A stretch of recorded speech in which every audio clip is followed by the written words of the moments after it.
बिहार में पढ़े लिखे प्रबुद्ध समझदार लोगों का ये भ्रम हो गया है आपको कि हम तो किसी तरह यहाँ बचे हुए हैं, धंधा पानी चला रहे हैं, डॉक्टरी चल रहा है, बाल बच्चा बाहर पढ़ लेगा, यहाँ जो होता है होने दो। बिहार में मेरे भाई ये सब बर्बाद हो जाएगा। हम गांव में देखते हैं बहुत प्रसिद्ध लोग, बड़े लोग, बड़ा बड़ा घर बनाया है, खंडहर हो गया, सब बाल बच्चा चला गया। अगर आप ये सोच रहे हैं कि हम तो इससे बढ़िया है, सहरसा में घर और बन गया है, धंधा बिजनेस चल रहा है, बेटा बेटी बाहर सेटल हो गया, कभी कभी साल में आप जाके घूम के आते हैं, मेरे भाई आपका भी जड़ खत्म हो जाएगा। पलायन का दंश सबको डसेगा। इतने फर्क है कि गरीब का लड़का मजदूरी करने जा रहा है, आपका लड़का बाहर पढ़ने और नौकरी करने जा रहा है, जा तो दोनों का लड़का रहा है। कोई ऐसा परिवार हमको नहीं मिलता है जहां माँ बाबूजी, बाल बच्चा, बेटा तीनों पीढ़ी एक साथ रह रहा है। अगर आप नहीं जगिएगा, अगर आप अपने आने वाले पीढ़ी के लिए कुछ नहीं कीजिएगा, तो आपके बाद आपका नाम लेने वाला भी यहाँ कोई नहीं बचेगा।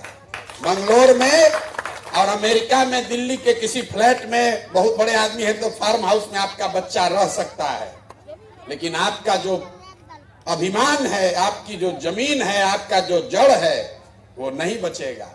जब जहाज डूबेगा तो उसमें बैठा हुआ हर आदमी डूबेगा, आपका केबिन नहीं बच सकता है। तो मैं आपको यही अनुरोध करूंगा, आपके हक में आप पैसा कमा रहे हैं, घर बना रहे हैं, बिजनेस फैला रहे हैं, कीजिए, लेकिन आपका अगर जड़ बचाना है, थोड़ा सा, जरूरी नहीं कि हर आदमी राजनीति में आ जाए, लेकिन राजनीतिक तौर पर थोड़ा सजग होइए। आंख बंद करके किसी का झंडा मत ढोइए, आंख बंद करके ड्राइंग रूम में बैठ के ये मत कहना शुरू कीजिए कि बिहार का तो कुछ नहीं हो सकता है। एक अच्छा आदमी हारता है तो हजारों अच्छे लोगों की ताकत, उसका विश्वास हिल जाता है कि भैया राजनीति हमारे लिए नहीं है।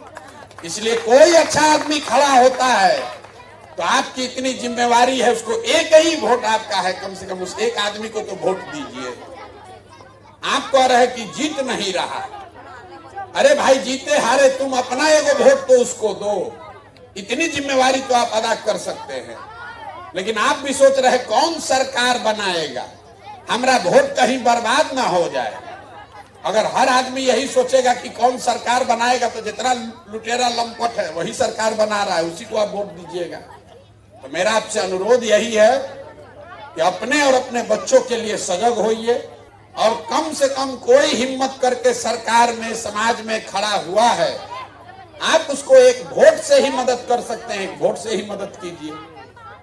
पैसा आपका नहीं चाहिए किसी को, लेकिन कम से कम एक बार इतना तो कीजिए कि भाई हमारा एक वोट बर्बादे सही, लेकिन इस आदमी को देंगे। आप गलत आदमी को मत सपोर्ट कीजिए, नहीं तो आज नहीं तो कल वो आपको नुकसान हो।